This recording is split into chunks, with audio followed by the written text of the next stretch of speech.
भद्रं कर्णेभिः शृणुयाम देवाः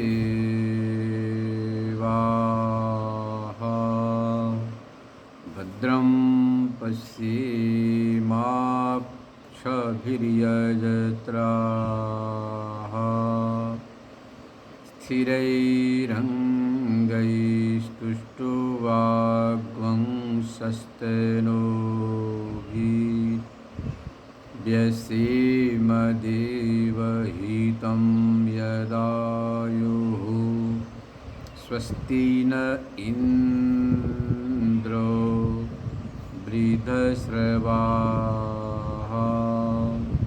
स्वस्ति नः पूषा विश्ववेदाः स्वस्ति नस्तार्क्ष्यो अरिष्टनेमिः स्वस्ति नो बृहस्पतिर्दधातु ॐ शांति शांति शांति। पतित पावनी कलुषभंगिनी गंगा के तट पर संस्थित विद्यालोक न्यास हरिद्वार से आप सत्संग स्वाध्याय श्रवण कर रहे हैं। इसमें से ब्रह्म सूत्र के द्वितीय अध्याय के द्वितीय पाद का 33वां सूत्र चल रहा है। नैकस्मिन् संभवात्।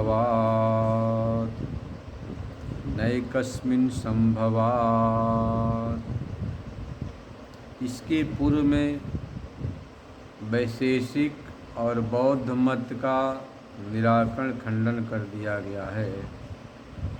वैशेषिक जो दार्शनिक है, जिसे तार्किक कहते हैं, जिनका सिद्धांत है परमाणुवाद आरंभवाद, उससे जगत की रचना हुई, इस बात का खंडन कर दिया। इसके बाद जो बौद्ध मत आया, बौद्धों के चार जो हैं भेद, वैभाषिक, सौत्रांतिक, ये बाह्य अस्तित्ववादी है। वैभाषिक बाह्य वस्तु को प्रत्यक्ष मानता है तो सौत्रांतिक अन्वय मानता है। दोनों में इतना ही अंतर है। योगाचार क्षणिक विज्ञानवाद, उसका भी खंडन कर दिया।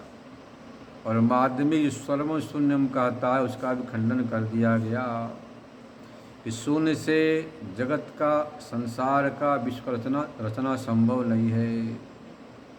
अब इसके बाद जैन मत का जो जैन सिद्धांत है, उसके विषय में बता रहे हैं, उसका भी निराकरण कर रहे हैं। जो ये मानते हैं उनके सिद्धांत का उत्थापन करके खंडन करने जा रहे हैं। जैन दर्शन का सिद्धांत स्यादवाद, हर वस्तु में सप्तभृंगी नय का वे उपयोग करते हैं, उसका खंडन करें। नय कस्मिन् संभवात्, एक कस्मिन का एक वस्तु में नाना प्रकार का परिकल्पना संभव नहीं है।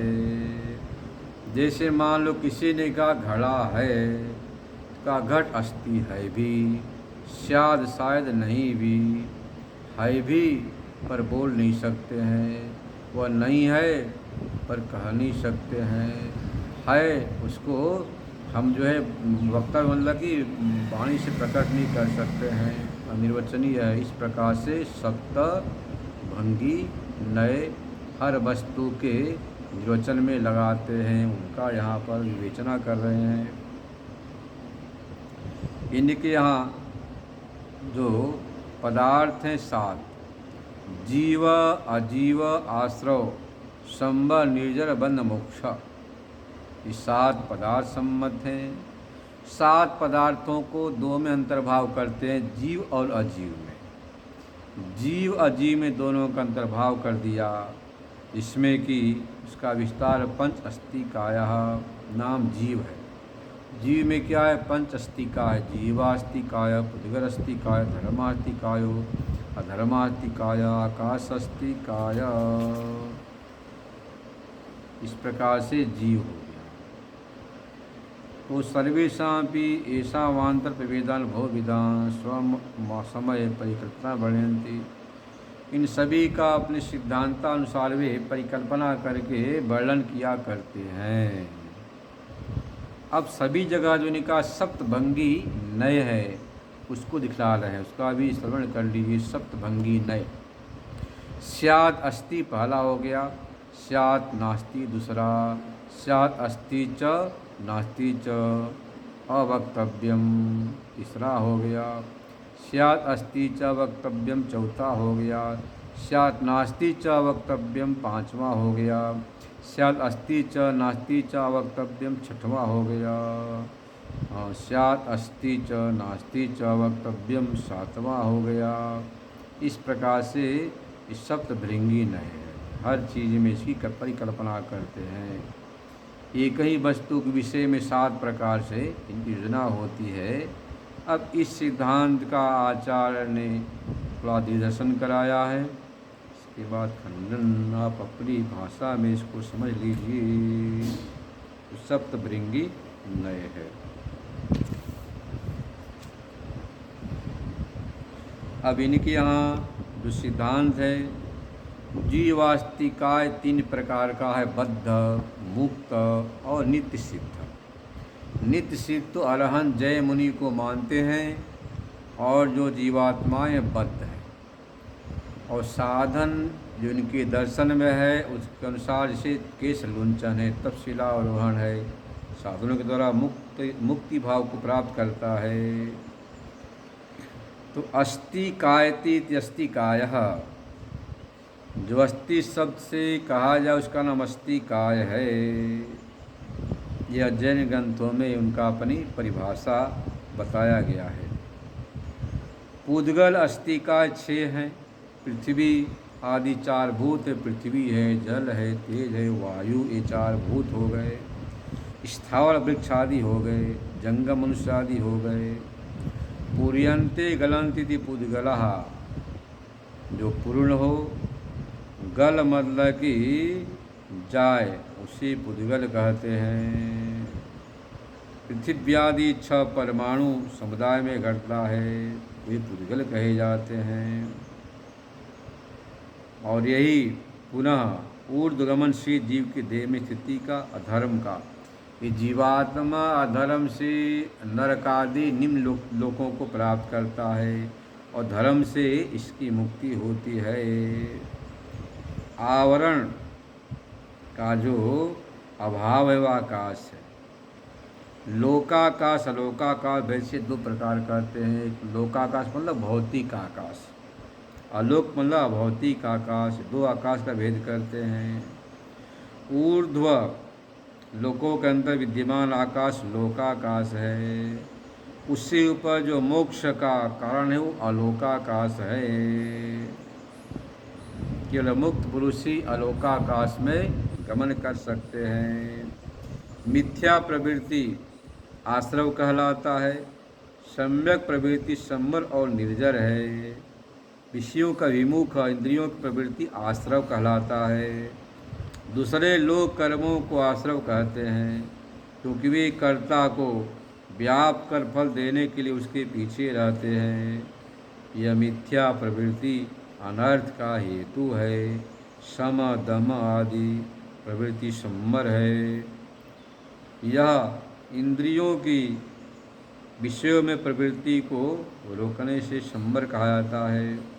अनादिकाल के पुण्य पाप रूपी कषायों का नाशक है, वह निर्जर कहलाता है। जैसे तपशिलारोहण है, केशों का लुंचन आदि, इनके दर्शन में जो परिभाषाएं बताई गई है वे इससे तत्वज्ञान और मोक्ष, इससे इनके यहाँ जो कहा गया है कि तत्वज्ञान और मोक्ष होता है। खंडन करते कि इस प्रकार के कष्टों से तत्व मोक्ष नहीं होता, बल्कि तत्वज्ञान से मोक्ष होता है। इनके यहाँ अपने यहाँ तत्वज्ञान से मोक्ष कहा गया है, जीव ब्रह्म का किससे मोक्ष कहा गया है, ये तत्वज्ञान से मोक्ष नहीं मानते हैं। विपरीत भावना ज्ञानावरणीय है। आरहत मतलब जैन दर्शन के अभ्यास से मोक्ष नहीं होता, यह भावना दर्शनावरणीय है। ऐसा किसी के अंदर हो कि भाई आरहत दर्शन के अभ्यास से मोक्ष नहीं होता है, इसका नाम दर्शन का आवरणीय है। बहुत तीर्थंकरों के परस्पर विरुद्ध प्रदर्शित मार्गों में निश्चय का भाव मोहनीय कहलाता है। मोक्ष मार्ग प्रवृत्ति में विघ्नकारक अंतराय है, इसको ज्ञानावरणीय कहते हैं। इनके दर्शन के अनुसार मैं पूज्य देशिक अरहत के शिष्य वंश में उत्पन्न हूँ। यह ईमान गोत्रिक ईमान कहलाता है। शरीर स्थिति के लिए जो कर्म है वह आयुष्क कहलाता है। तत्व ज्ञान के अनुकूल होने से वेदनीय आदि चारों कर्म तत्वावेदक पुण्य व शरीर के साथ संबंधी होने से आघाती कर्म साधु कर्म कहलाते हैं। इस प्रकार से 8 प्रकार के कर्म जन्म के हेतु होने से आश्रव हैं, पुरुष को बंधन में डालते हैं। समस्त क्लेश कर्म पाप का नाश कर ज्ञान द्वारा सबके ऊपर जो लोक पर है उस पर जाने का नाम मोक्ष है। जिस प्रकार से किसी लौकी तुमड़ा में मिट्टी का लेप कर दिया जाए नीचे जाता है, जैसे ही वह मिट्टी का लेप गल करके लौकी से अलग होता है, वही लौकी ऊपर जाने लग जाती है। ऐसी जीवात्मा अधर्म से आश्रवादी कर्मों से निम्न गमन करता है। इनसे छुटकारा होने पर ऊर्ध्व बंधन लोकालोक आलोक आकाश को जाकर मुक्ति में प्रतिष्ठित हो जाता है। यह इनके दर्शन का सिद्धांत है। अब यहाँ बता रहे हैं कि 7 प्रकार का जो भंगी न्याय उसका विस्तार से वर्णन किया, इस पर थोड़ा चित्रण कर लें। किसी ने कहा घट सदा है, किसी ने कहा घट है तो कह दिया शायद अस्ति बोलेंगे शायद है। हर चीज में निकाया नियम है, सप्त भंगी ने शायद है। अच्छा, कोई प्रयत्न नहीं करता है। इस प्रकार वे वस्तु मात्र में अनेकांत, इसका नाम अनेकांतवाद है। जैन दर्शन को अनेकांतवाद भी कहते हैं। एकांत नाम निश्चय का है, कोई निश्चय नहीं होता। घट है भी नहीं भी है कह नहीं सकते हैं, नहीं है पर बोल नहीं सकते हैं। इस 7 प्रकार का इनके यहाँ प्रकार है बोलने का, समझने का, जानने का। तो वस्तु मात्र में अनेकांतवाद का प्रयोग करते हैं। यह तिगंत अव्यय है स्यात् शब्द, इसका अर्थ है कथनचित है, कथनचित वस्तु नहीं है। तो कथनचित है ऐसा निश्चय होने, इच्छा होने पर हम कहेंगे स्यात् अस्ति। पहला कथनचित किसी प्रकार से घड़ा है, ऐसी इच्छा होने पर इसका नाम हो गया स्यात् अस्ति, पहला भंग हो गया। और यदि हुआ कि नहीं है, इच्छा हुआ कि घट नहीं है, ऐसा इच्छा होने पर इसको बोलेंगे स्याद् अवक्तव्य, शायद नहीं कर सकते हैं। यह द्वितीय भंग क्रम से दोनों इच्छाएं होने पर स्याद् अस्ति च नास्ति च, और दोनों इच्छाएं हुई तो कहते हैं है भी और नहीं भी है। दिखाई देने से है पर वस्तुतः यह त्रैकालिक न होने से कह दिया नहीं है, स्यात् अस्ति च नास्ति च, तृतीय भंग हो गया। युगपत एक साथ में दोनों इच्छाएं होने पर अस्ति च नास्ति च, है भी नहीं भी, इस प्रकार दो शब्दों के एक काल में नहीं कहे जाने के कारण से स्याद् अवक्तव्य। देखो चतुर्थ भंग में क्या है, एक ही काल में एक ही देश में एक ही वस्तु विषय में है भी नहीं भी है, ऐसा नहीं कर सकते हैं। तो चतुर्थ भंग हो गया स्याद् वक्तव्यम, शायद कुछ कह नहीं सकते हैं, चतुर्थ हो गया। आद्य और चतुर्थ भंग की इच्छा होने पर स्याद् अस्ति च स्याद् वक्तव्य, पांचवा भंग हो गया। शायद है और उसको हम नहीं कर सकते, पांचवा हो गया। द्वितीय और चतुर्थ भंग की इच्छा होने पर कहेंगे स्यात् नास्ति च वक्तव्यम, नहीं है उसको कह भी नहीं सकते हैं, छठवां हो गया।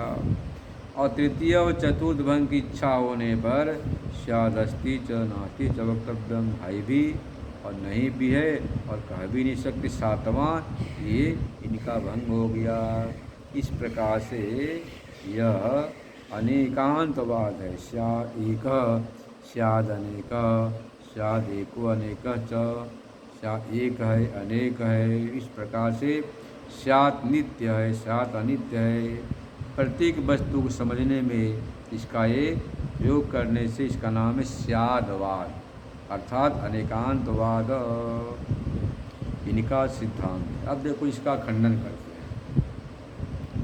यह जो अनेकांत स्यात् स्यादवाद शब्दभंग नए वह वास्तुतः सत्य नहीं है, सर्वदा नहीं है। अब जैसे मान ली किसी को शंका हो कि ब्रह्मात्मा, अब ब्रह्मात्मा की प्राप्ति में प्रयत्न क्यों करेगा जब नित्य प्राप्त है ही, ऐसा ज्ञान हो गया तो प्रयास नहीं करेगा। और कहो कि नहीं वह अप्राप्त है, तो अप्राप्ति की भ्रांति उसकी प्राप्ति के लिए यत्न हो सकता है, ऐसा कोई कहे। इस प्रकार जो नहीं है वह नहीं है, नर विषाण के समान। जैसे नर विषाण मनुष्य के अंदर के सर में सिंह नहीं होता है, ऐसे वो असत है, कदाचित कोई कथनी उपलब्ध है, असत से विलक्षण अनिर्वचनीय प्रपंच है। इस प्रकार से जो इनका अनेकांतवाद है वह बिल्कुल ही प्रमाणिक नहीं है। इस अनेकांतवाद का खंडन किया। भाई एक ही वस्तु में नाना प्रकार परिकल्पना करना कि है भी नहीं भी है कह नहीं सकते, नहीं है पर कह ही नहीं सकते हैं। यह जो ऐसा सप्तभंगी नए सिद्धांत जैन मत दर्शन का यह अप्रमाणिक है, निषिद्ध है। दूसरी बात, अब आत्मा की चर्चा करते हैं। ये जैन दर्शन जो आत्मा है, आत्मा को मानता है मध्यम परिमाण। मध्यम परिमाण बोलते शरीर के परिमाण, जितना लंबा चौड़ा शरीर उतने परिमाण का आत्मा। तो जैन दर्शन में आत्मा का परिमाण मध्यम है और वेदांत में आत्मा को विभु व्यापक मानते, न्याय व्यापक मानता है। आत्मा को अणुअणियान मतलब कि सूक्ष्म से सूक्ष्म, महान से महान, ऐसा वेदांत मानता है। कहते भाई आत्मा अकार्षण्यम एवं चात्मा अकार्षण्यम सूत्र है। यदि आप आत्मा को मध्यम परिमाण मानेंगे तो यह दोष होगा। वह आत्मा जो मध्यम परिमाण का है चींटी के शरीर में जाएगा तो संकुचित होना पड़ेगा। हाथी के शरीर में गया आदमी मरने के बाद तो वहाँ तो हाथी के एक देश में ही बैठा रहेगा, व्याप्त नहीं हो पाएगा, यह दोष आ जाएगा। शरीर परिमाणों ही जीवो इत्यार्हता मन्यन्ते, ऐसा मानने से वह आत्मा परिच्छिन्न हो गया। हाथी के शरीर में अकार्षण की व्याप्त नहीं हो पाएगा। वही जब हाथी चींटी में गया तो उसमें प्रवेश कैसे करेगा, समस्या खड़ी हो जाएगी। इसीलिए आप उसको मध्यम परिमाण नहीं मान सकते, ऐसा मानना ठीक नहीं है। अब ये कहें कि देखो भाई हम मध्यम परिमाण मानते हुए भी आत्मा को, वह ऐसा अवयव है ना जैसे कि साड़ी है या दीपक है। अब दीपक को घड़ा में जलाओ तो संकुचित प्रकाश रोशनी हो जाएगी, उसी दीपक को जलाओ यदि घर में तो फैल जाएगी। या साड़ी को बटोर दिया तो छोटी हो गई, फैला दिया तो बड़ी 10 मीटर की हो गई। ऐसे आत्मा अवयवों का हाथी शरीर में विकास होगा, चींटी शरीर में जाने पर संकोच हो जाएगा। तो वेदांती कहता है ऐसे यदि आप ऐसा मानेंगे तो यह दोष खड़ा होगा कि भाई आत्मा में अनित्यत्व दोष आ जाएगा, अनित्य हो जाएगा। जो चीज़ घटती है बढ़ती है वह अनित्य होती है। तो वृद्धि और ह्रास के दोष आने से आत्मा में अनित्यत्व दोष की प्राप्ति हो जाएगी। इसका यहाँ वर्णन करते हैं। न च पर्यायादप्य विरोधो विकारादिभ्यः, यह अवयवों के हटने से वह ह्रास हो गया, अब बढ़ने से विस्तार प्राप्त हो गया, ऐसा भी नहीं कर सकते हैं। क्यों? विकारा दिव्य सा अवयव होने से आत्मसंकोच और विकास होगा, तो फिर ऐसा होने से आत्मा अनित्य हो गई। अनित्य होने पर बंध मुक्त की व्यवस्था बाधित हो जाएगी। इसलिए आत्मा का मध्यम परिमाण जो जैन दार्शनिक मानते हैं, वह भी आपका आदरणीय नहीं है। तर्क की कसौटी पर वह उतर नहीं पाता है। अंत्यावस्थितिश्च उभयस्मिन् नित्यत्वाद विशेषः। अंत्यावस्थितिश्च उभय नित्यत्वाद विशेषः। अब इसका समाधान क्या? देखो, वैसा करेंगे, जो अंतिम जीव है, अंतिम जीव मतलब कि जो मुक्तावस्था का जो जीव है, वह तो मुक्त हो जाएगा। अंत्यावस्थिति तब कहते ऐसा नहीं कर सकते। यांत्यस्य मोक्षावस्था भानु जीव परिमाण नित्य है, ऐसा जैन मानते हैं। ऐसा मानेंगे तो जो मध्य और आदि, जो आदि जीव है, जो मध्य मतलब कि बीच वाला जो संसारी बद्ध जीव है, वह भी अनित्य हो जाएगा। उसमें कोई अंतर तो है ही नहीं।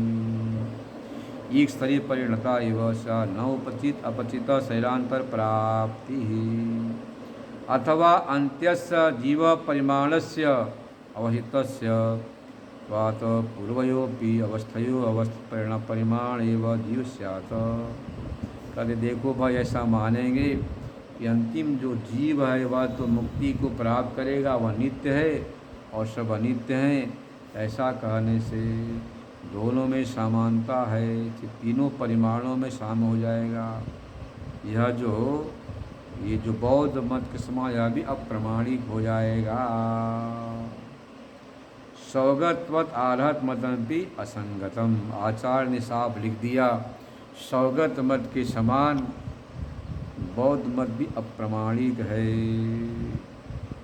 इस प्रकार से बड़े विस्तार से जैन मत का यहाँ पर चित्रण करके खंडन कर दिया कि भाई जो आत्मा है, नित्य है, शुद्ध बुद्ध मुक्त चिदानंद स्वरूप है, यह निश्चय हुआ। अब दूसरे मत को उठा रहे हैं खंडन करने के लिए। पत्युर असामंजस्यात्, पत्युर सामंजस्यात्। जो ऐसा मानते हैं, जिनके मत में यह है जो माहेश्वर सिद्धांत, वह कहता कि ईश्वर मात्र निमित्त कारण है, उपादान कारण ईश्वर नहीं हो सकता है।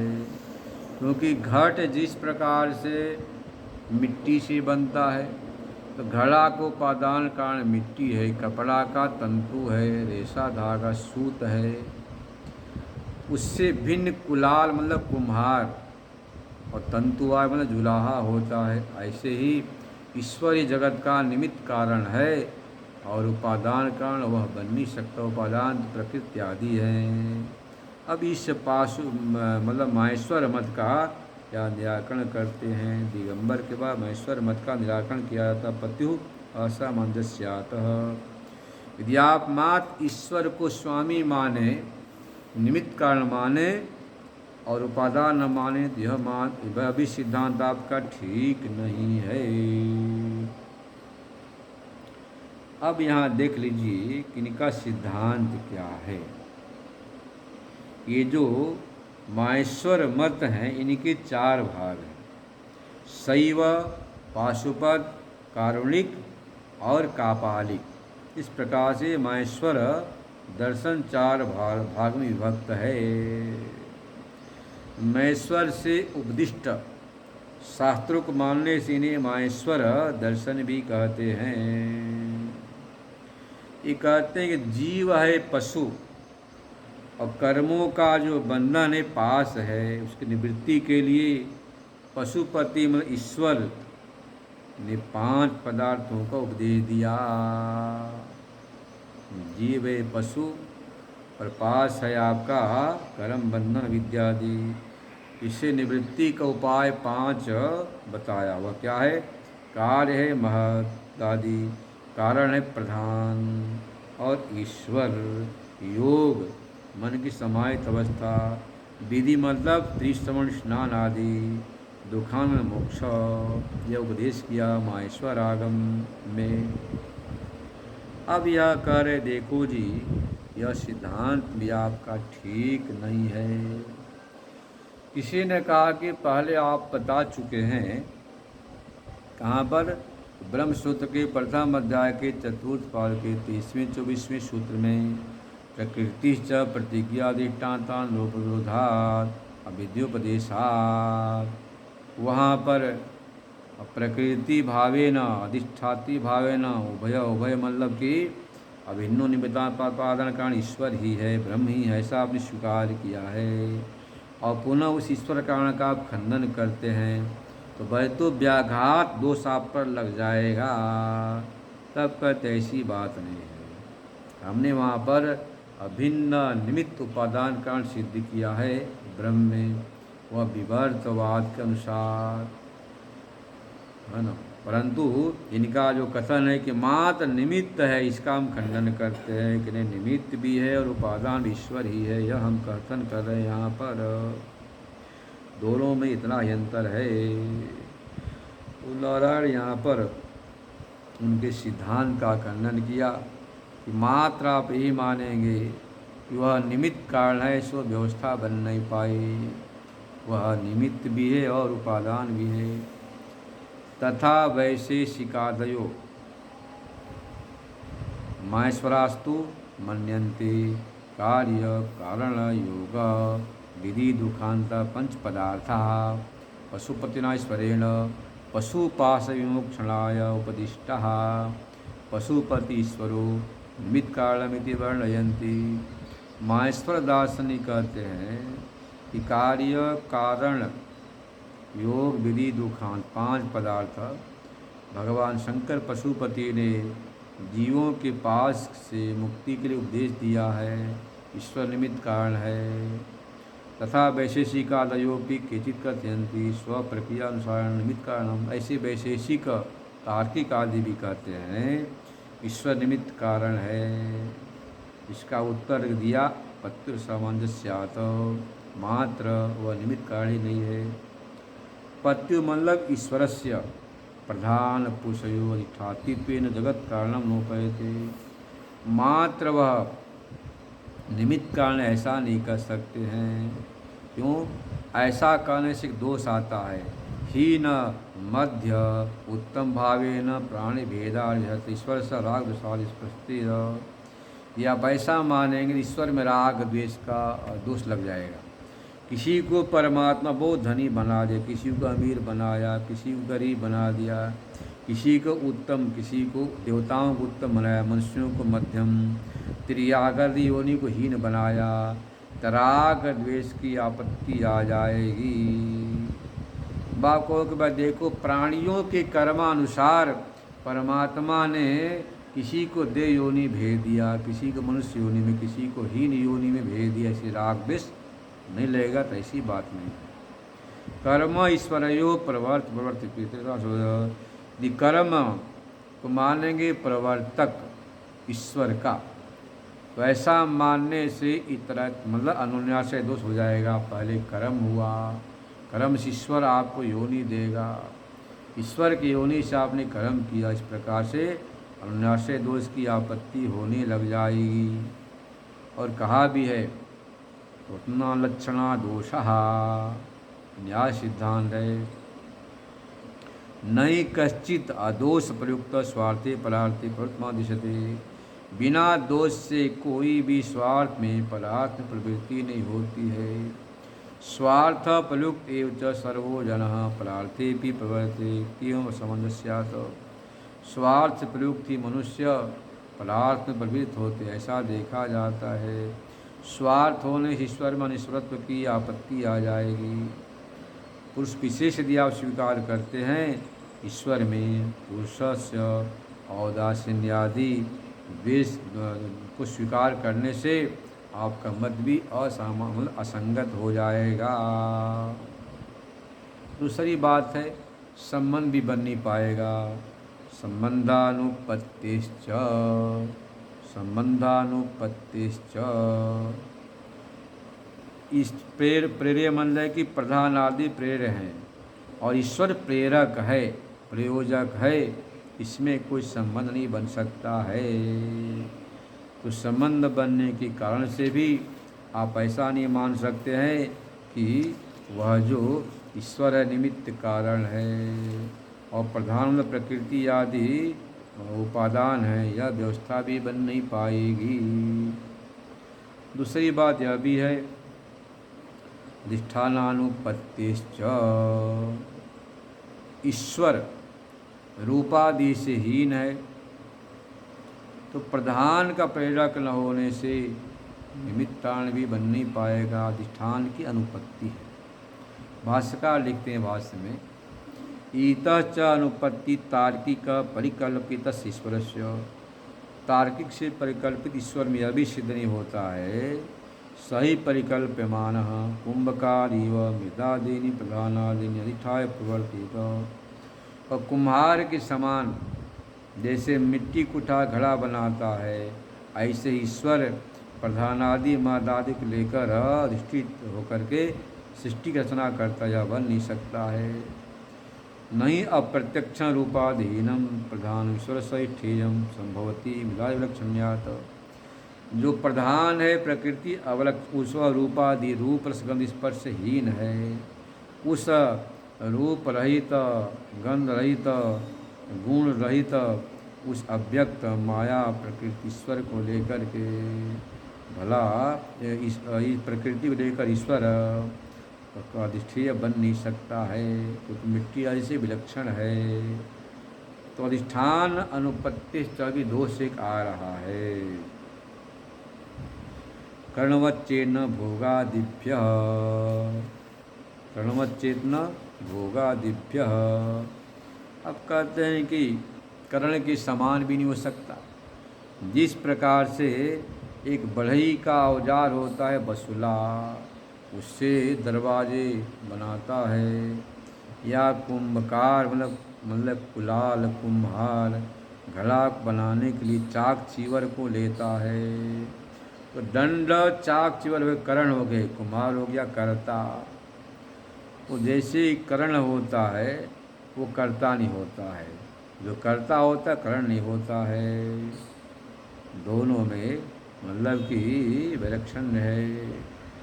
अब यह लिख रहे कर्णवत, और प्रत्यक्ष होने पर इंद्रियां जीव से प्रेरित होती हैं, वैसे अप्रत्यक्ष प्रधान विश्व प्रेरित हो जाएगा, ऐसा कहें तो कभी संभव नहीं। जैसे कि आप अपने मन में संकल्प करते हैं इस पुस्तक को उठाना है, जो आपका हाथ रूपीकरण से पुस्तक लेने आप चले जाते हैं, इस प्रकार से कहो तो यह भी संभव नहीं है। क्यों नहीं होगा? भोगादिभ्य,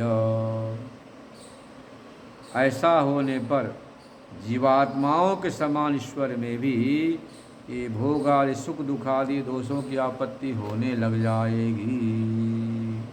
यह आपत्ति दिया।